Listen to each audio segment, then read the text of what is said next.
Lazarus, lumabas ka. At si Lazarus po, ilang araw nang nilibig, muling binuhay po ng ating Panginoon.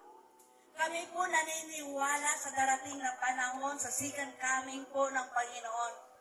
Lahat ng namatay na may pananampalataya kay Jesus Christ po, ang siyang unang buhayin ng Panginoon at magiging kasama ng Panginoon sa kanyang kalangitan.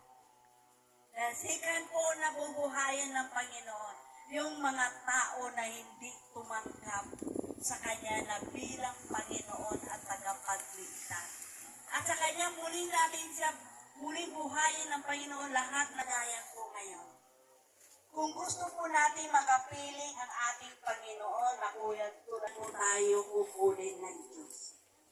Ngayon, malakas pa nakabukas, baka pero thanks be to God. At makasama pa rin ang Panginoon na magiging kaligtasan